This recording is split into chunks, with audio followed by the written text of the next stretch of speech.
Welcome to the Whoa podcast about horses and horsemanship. I'm John Hare, and you've found the place where we talk horses.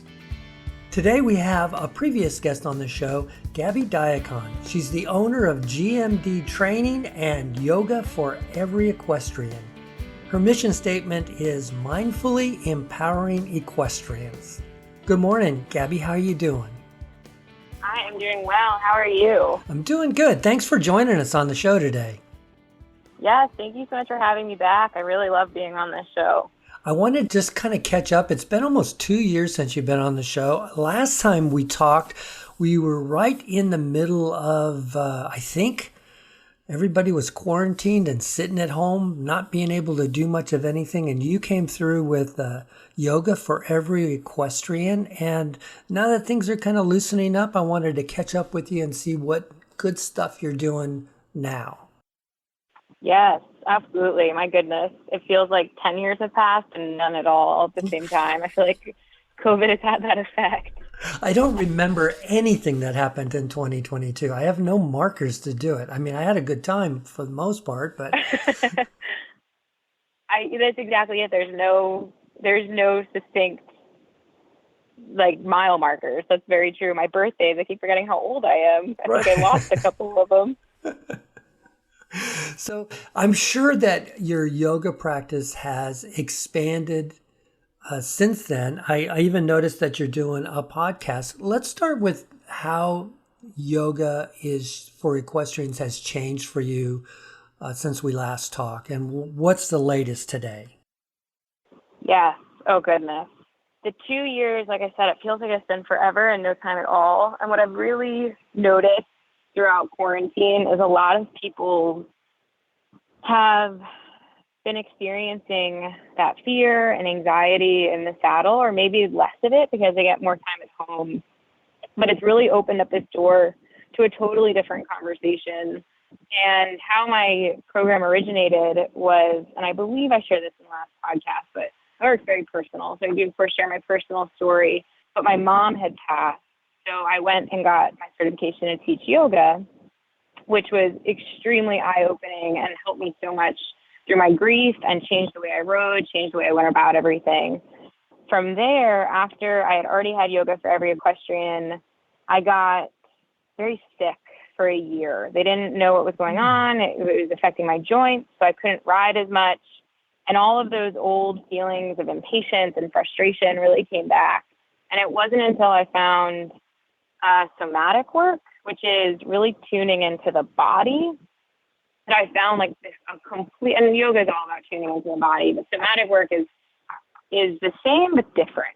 So you really embody feelings, you embody emotions, and instead of pushing things away, which I think a lot of times we go into mindfulness or any sort of yoga and we're like, cool, let me just push away all of the bad things that happen. But I was really forced to sit with everything and face it. And it really changed a lot of the things I approached with horseback riding. And I remember I was sitting down and I couldn't teach, I couldn't ride, and I had to really take care of my body. And as I was going back into it, this whole program just appeared. I don't even know how to explain it. I was writing and it all just came out, and it was much more focused on authenticity, which I always try to focus on, but I don't even think, when we are in the middle of something, being authentic, you don't even notice if it's fully there, if it's fully not. So the mindfulness just really took on this authentic side of it's okay to be imperfect.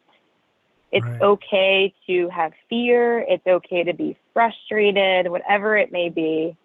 So this kind of really redesigned everything I did from the bottom up, including the yoga. Yoga is the foundation of it because I think it's really important to be able to tune in. During the time that I was ill, I couldn't actually do the physical parts of yoga because my body was so weak.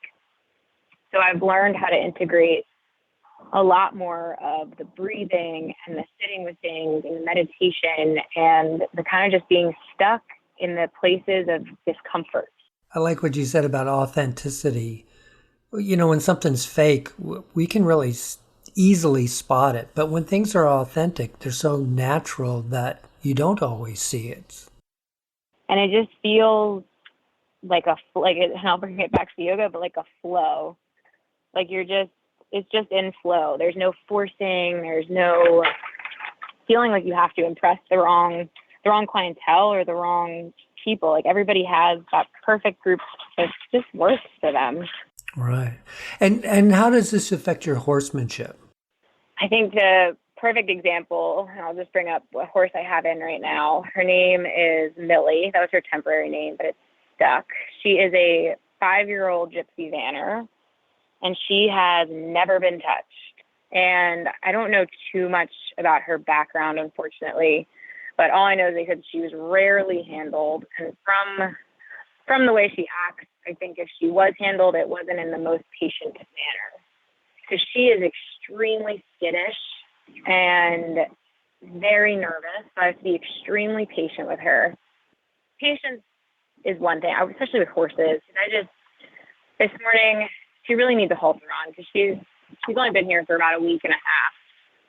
But obviously, in order to start really taking care of her, getting her feet done and all that, I'm in a little bit of a timeline to get her halter on, to get her comfortable around people.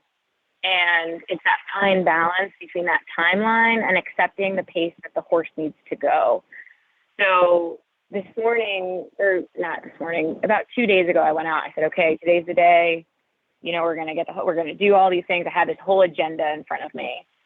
And of course, I went out there and nothing on that agenda went as planned. That is always the way. Always, right? And of course, I preach that. I tell people, we can't get obsessed with the end goal. We have to be a part of the process. But here I am just going all right, this is the end goal. It's going to happen today. And of course, she is just such a beautiful teacher, because if you aren't in your most perfect presence and patience, she can't end up with I can't blame her. To her, this is all new to her. And she's like, oh my goodness, this is petrifying. I said, okay. And I remembered, I said, it's okay to be imperfect. It's okay to just, to go out of here and feel a little bit defeated. That's okay. And it's also okay to be patient and to understand that it doesn't define anything about yourself as a horseman, or, so there's always that internal speech.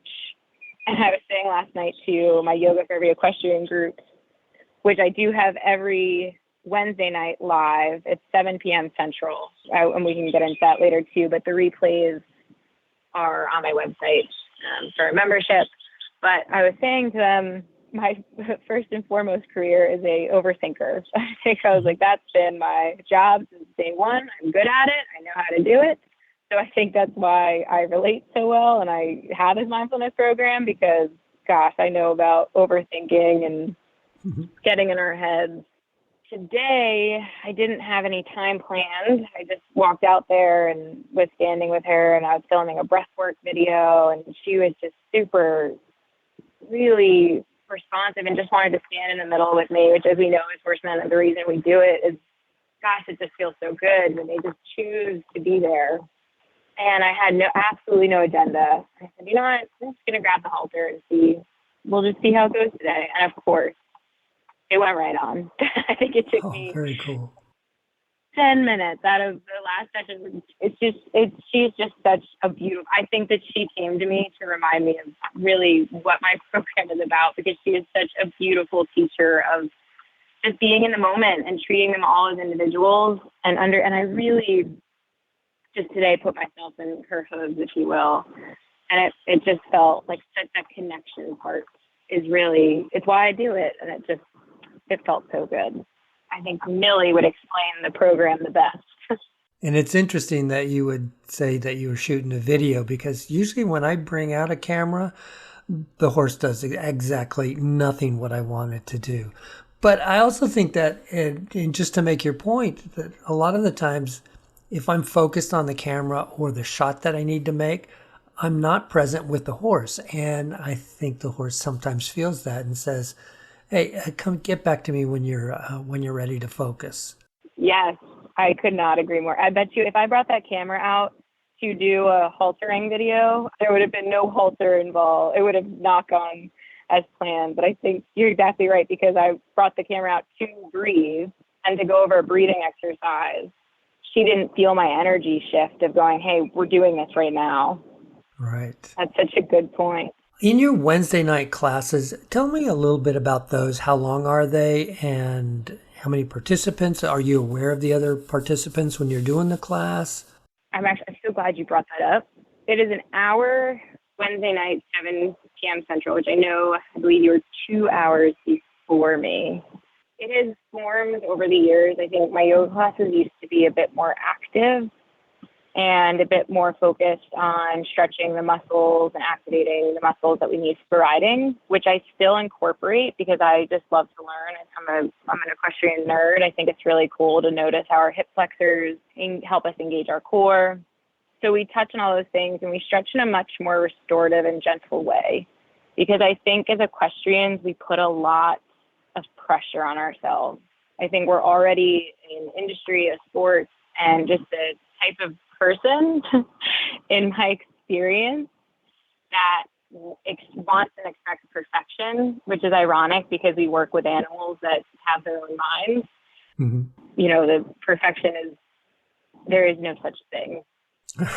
So I really try to make it a moment to not feel like you can there is no opportunity to get anything wrong. Each week, I really like to bring a bit of my mindfulness programs into the yoga. So last night we spoke about fear and the fact that fear is not a bad thing. I have an amazing dressage instructor, and I don't think she'll mind me mentioning her name because I always speak so highly of her, and she's one of my dear friends, but Holly Winklejohn. She brought me into Western dressage and dressage many years back. And she was one of the first trainers that I worked with that made the lesson so incredibly achievable in the sense of she couldn't get mad at me. And she just changed the way I rode. And she has so much to do with everything I do now.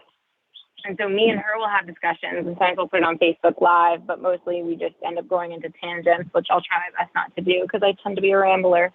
But we talk about how fear is something that when we're really little, we'll jump off of a swing set and we'll jump around, we'll do all these things, and our maybe we'll break something and hopefully we won't.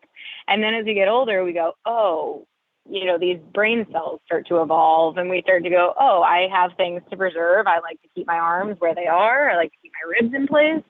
And we start to get a little bit safer. And that's not a bad thing. That's evolution. That's how we stay alive. A lot of people will start to notice that as they get older, they start to get a little bit more timid.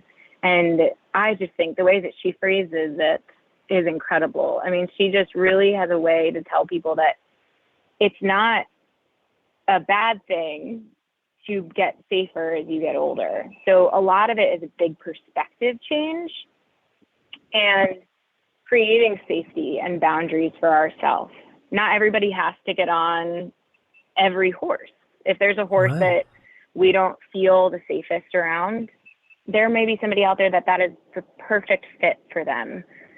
I think that there's a lot of this expectation that if you feel fear, then you're not brave. But I think that setting boundaries and keeping ourselves safe is one of the bravest things we can do.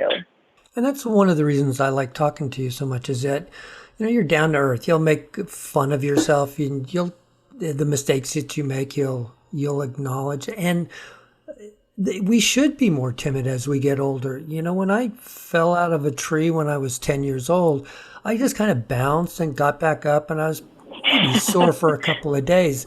Now, if I fall out of a tree, it's probably a hospital stay. So I think that timidity is, like you said, it's a survival skill that hopefully keeps us going so that we can eventually do more, not less.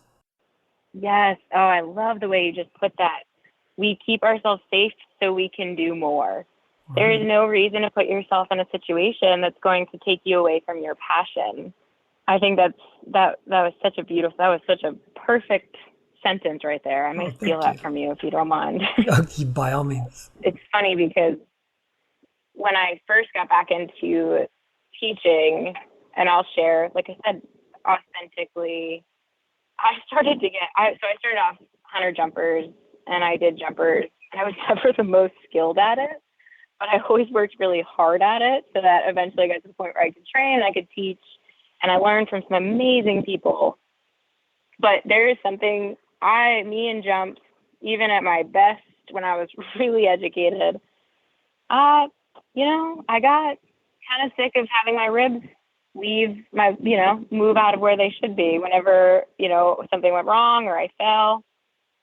And a few years back, I went, you know what? I really like dressage. Why keep forcing myself to jump? It's fun and I'll still jump a horse I really trust. But I feel like all this pressure as a professional that I had to keep doing it. I had to persevere. I had to keep jumping. And then I think exactly what you said, I was getting in situations where a more skilled rider would probably been fine, but I was falling and hurting myself. And then I had to take time off from doing what I love. So now I do dressage full time, which of course there's still fear. There's always fear everywhere. And, and some people think jumping is less scary than dressage I think horses have disciplines they love. I think people can have disciplines that they love. So we could try them all. There's no one set rule, but it was so liberating just making jokes. Like you said, just being like, yep, when people ask me, I'm like, I don't jump anymore. I really enjoy my ribs. And that's just what I say. And it's that authenticity and that just being vulnerable, but also just feeling so freed from feeling like we have to do something in order to be a part of the sport. And I could not be happier. That's great. Well, now you've got a new project going on since the last time we talked, and I want to talk about that, but I want to tease it a little bit. The Whoa podcast has a brand new sponsor, Echo Gold Saddle Pads, and so we're going to hear from them about their products.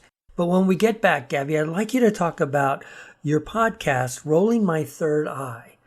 We'll talk about that right after this.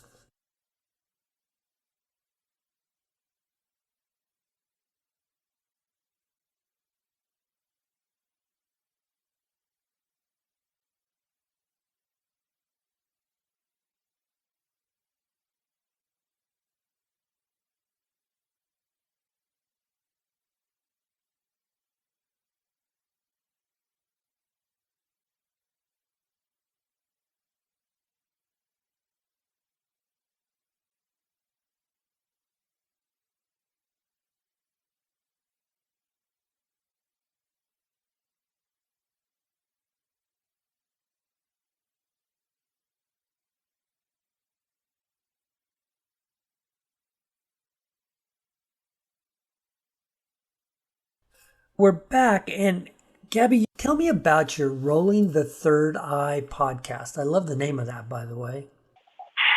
Thank you.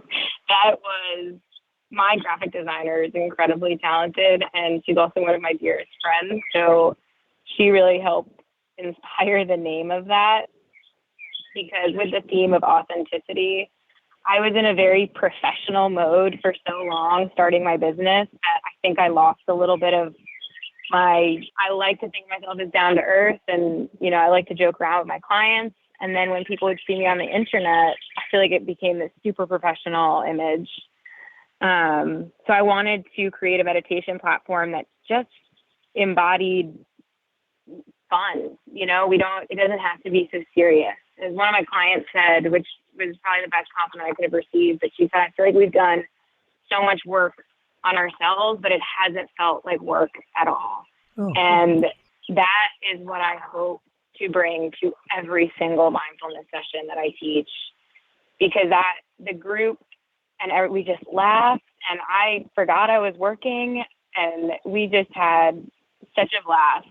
Rolling my third eye became just funny because it's like rolling my eyes and also the third eye, which is the spiritual aspect of meditation, and they call that in the yoga terms the third eye chakra.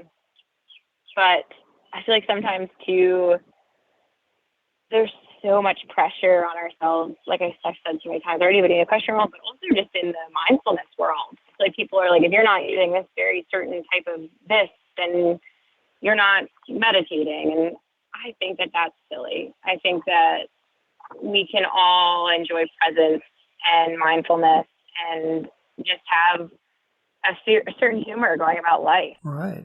Are the podcasts, are they guided meditations? Yes, they are guided meditations. Most of them are around 10 minutes, so very digestible. Some are longer format. You do have to have a subscription for those, but it's only $5 a month. Those are yoga nidras, which could be a whole podcast in itself, but I'll give my fastest description. They are 45 minutes of a guided meditation, but 45 minutes is equal to 3.5 hours of deep REM sleep. So that is the most effective time to change habits, to change belief systems, and to really put our body into such a state of calm that it learns how to tune back into the parasympathetic system. Right. So the parasympathetic system is our rest and digest system. That's when we feel calm, when we feel at ease. What would you recommend for someone who's maybe interested in this but has no experience that wants to start someplace? How would you recommend they go about it? I do post free resources on my YouTube, which is GMD Training. You can also get to my YouTube through gmdtraining.com.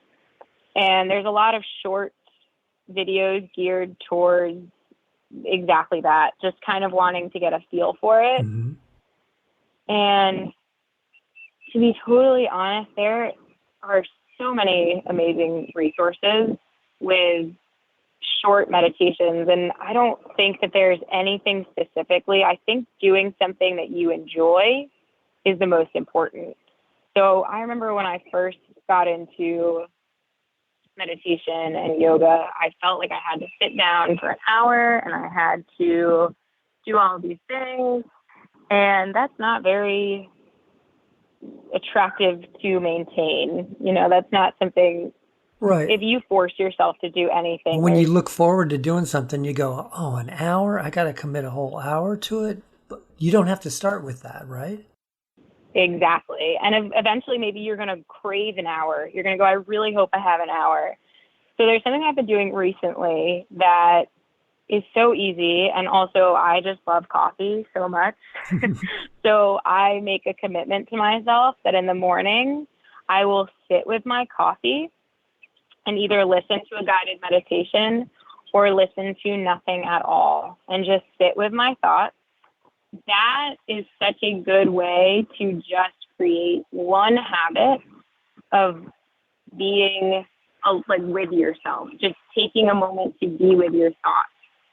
It's really enjoyable. Like I look forward to it. I'm like, oh my gosh, I can't wait to sit down with my coffee and just think and just be. Let me ask you this, because as you were saying that with the coffee, it brought to mind my daily routine is to get up just before sunrise and go clean pens. And I find that, sorry, but I find that very meditative. I come up with some of my, I won't say good at ideas. I come up with a lot of ideas while I'm doing that.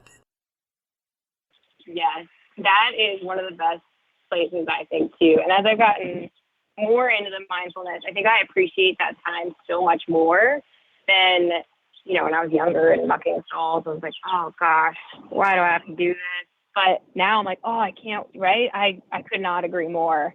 And I think any moment like that, whether it be taking a walk or any time to just get a minute to breathe and to think is incredibly powerful. There's actually a book called Cybernetics. Have you read it? Yes. I have it on my Audible list, as a matter of fact. I read it over Audible. And he says one of the things that really struck me was think about a problem and then let it go completely. And the answer comes to you. And it just reminded me of, you know, when you're mucking pens, it's so true. When you're kind of just idling and doing something very stress-free and letting the mind just settle, that is when the best ideas come. It's like your mind is somewhere else, or your mind it gets in this rhythm where, it doesn't take a lot of mental processing to pick up manure. You just look, shovel, dump, look, shovel. And so in the background, your brain needs to do something else, and it starts working on problems that you may have thrown at it the day before or the night before or whatever, and it starts to solve those problems all by itself. And you're right, the book is Cybernetics, and it was by Maxwell Maltz, Maltz. It's an old book. I found it a little bit thick on Audible in some places, but by listening to it, it does kind of help bring out some of that process, and it helps talk about the power of the mind and how powerful your thoughts are to your actions. Yes, that was a very, very big one. Not only is meditation an important part of the mind-body experience, but what do you think about something like creative visualization? I absolutely love it. It is something that I use in my personal life. And maybe before we explain how good it might be, maybe we should give a brief description of exactly what that is, because some listeners may have a different concept than others. What's your concept of creative visualization? So ironically, as just said, but mine is actually very different. I use it very differently. So the typical way that most people, and even I was taught, my mom was very big into visualization and positive thinking.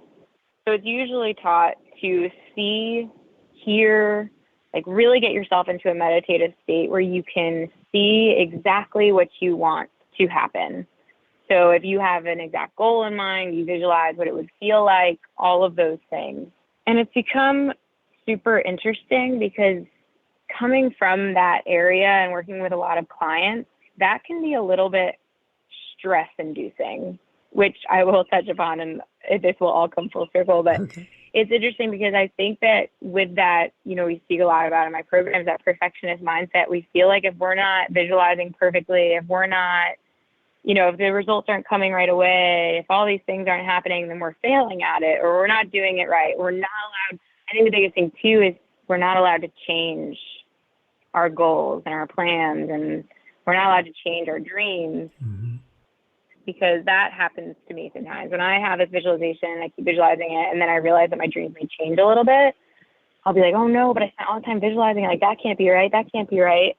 And I think that that's where it all comes into with this mindfulness, is that kind of just that humor, and that there are things in this world that just, they come into our lives, and we can't predict every single thing. With the visualizations that I work with my clients is, first of all, we go into a meditation. So it'll be some sort of breath work, which Max Maltz speaks about extremely well. He talks about getting into that very relaxed state first, which is super important. And then we do a little bit of the somatic work, which somatic work, again, could be a whole podcast in itself, but essentially it's moving ourselves out of our logical mind and our logical thinking a little bit and feeling into the body. I'll give a really prime example is if we feel butterflies when we're excited or nervous, right? That's everybody knows where we feel that. We feel that right in our gut. Right. So our bodies really experience our emotions, and our emotions really feel into our bodies. So it is really, really important to take into mind how the body feels. And, oh gosh, I had a woman who I worked with this, and it was just so profound, because I realized I wanted this very specific thing so badly for so long. And then she asked me, she goes, how does that feel in your body? I said, stress inducing. And she goes, okay, so let go of it. How does that feel? I said, amazing. She said, then maybe that's not what you want. I was floored. I was like, well, I thought it. I must want it. And right.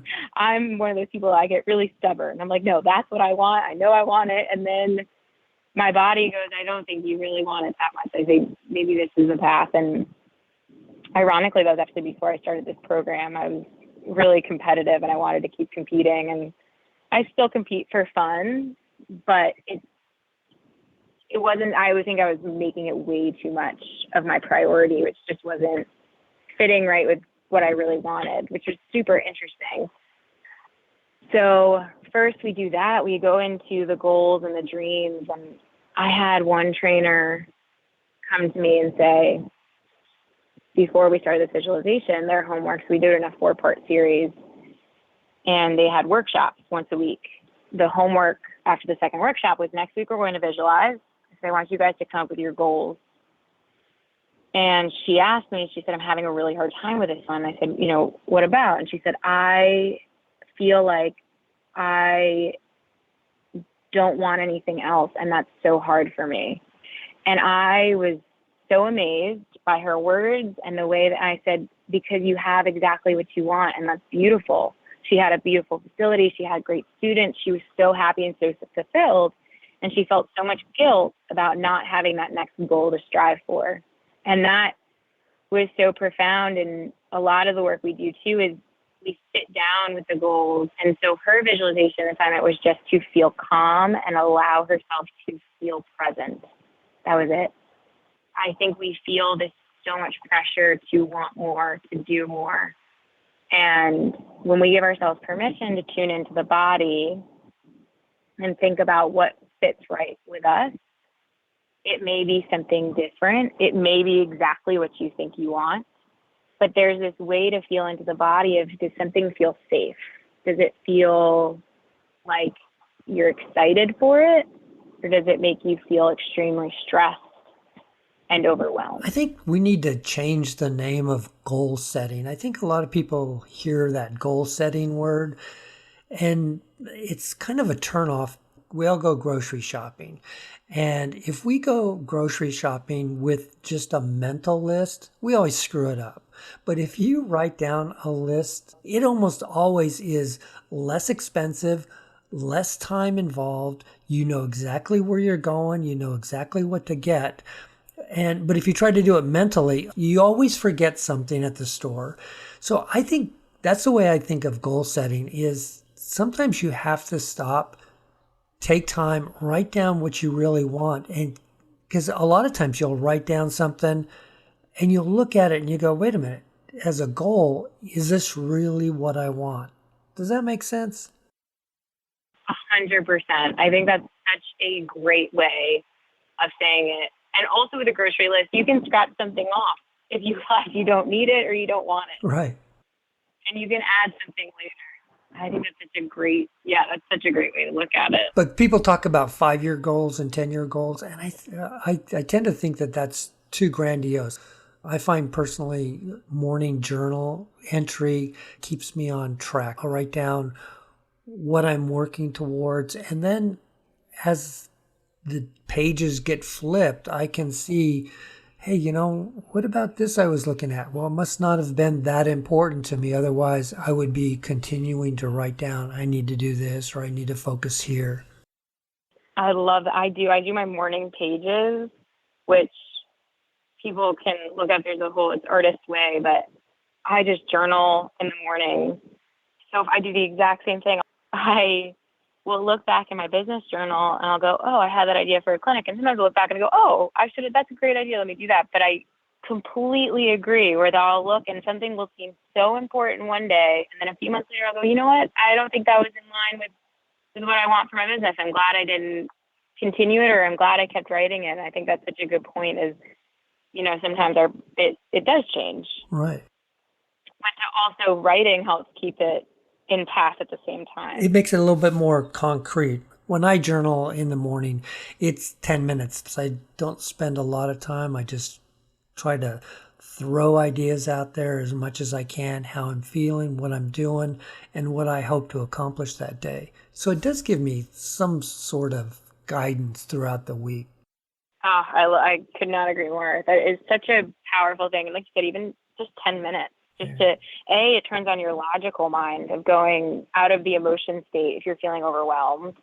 And the logical brain turns on and goes, okay, kind of turns on that problem solving brain so that you can logically look at things. Like you said, if you have an idea, or even sometimes too, if you have a situation that's causing you stress and you write it down, sometimes it goes, oh, oh, here's how I solved it, XYZ. Yeah, exactly. We've talked a lot about mind-body experience. I think the mind-hand-pencil connection, there's something physiologically that happens when you're thinking, and then there's a little part of that kind of excites some neurons in your brain that help make it through the day. Yes, it is interesting. There's an alternate nostril breathing that I teach a lot of my riders because it activates. So the alternate nostril breathing brings our brain back into balance. And I think the same thing goes with writing. I think you're exactly right. It is exactly what you're saying. When our motor skills are activated, it balances out our brain, that we aren't overpowering with one side of the brain. All right. Which makes us much more able to process situations. And a lot of times, like I do that one a lot for people that are nervous to go to horse shows or to even just ride in front of people. That one is really powerful because it turns on that logical side of, okay, if I go and ride in front of these people and I don't do beautifully, that's not the end of, that's just how it is.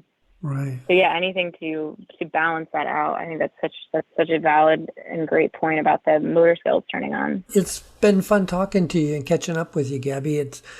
I'm not sure how much we talked about horses. We did throw a little bit about that in there, I think. It's been fun kind of exploring the mental aspects of horsemanship and trying to figure out ways to improve our lives. Horses live so much in the present, and we can learn so much from that. And I think that's essentially what you're talking about.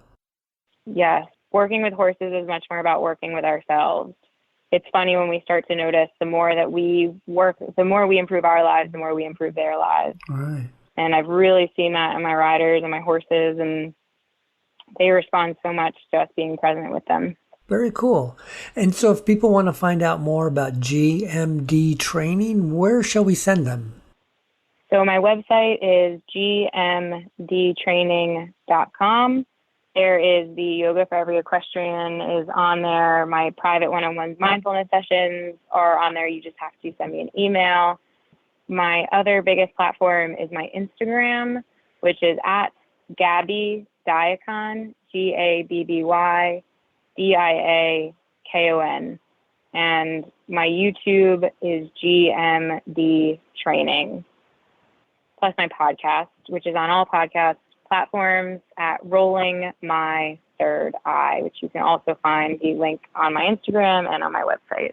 Awesome. I'll put all those links in the show notes at wopodcast.com too, so people can find them just about anywhere.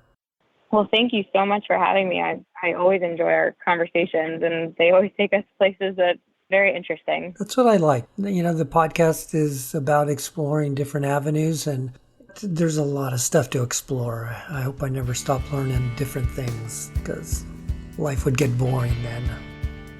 That will do it for this episode. Thanks to Gabby Diakon for sharing her experiences. We may have talked more about life than horses in this episode. My goal is to ride my horses for another 20 years. I'll consider doing anything to reach that goal. Meditation, yoga, gym workouts, and eating well impact my journey. Gabby has a wealth of information about yoga and meditation, and I enjoy talking to her. If you're struggling with fitness and flexibility issues, consider looking into one of Gabby's programs. Gabby's thing is to help. Help with your physicality, help with your mentality. If you want to try one of Gabby's online classes, click on the link in the show notes at wopodcast.com and use the promo code WOPODCAST. All one word, no spaces. You'll get to try your first class for half off. Give it a try. I'll have her web address, contact info, and other links in the description at wopodcast.com. Renee and I have been lucky enough to spend a lot of time in the saddle this year. My 22-year-old mare Jessie and I have been showing in our local ranch shows.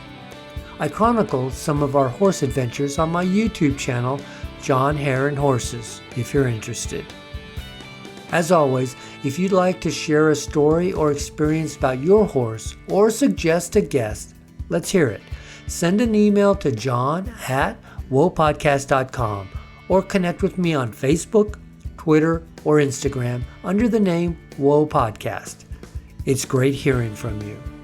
Thanks again for listening and sharing the podcast with your friends and riding buddies. Until next time, for Renee, this is John Hare saying, go have some fun with your horses. Bye-bye, everybody.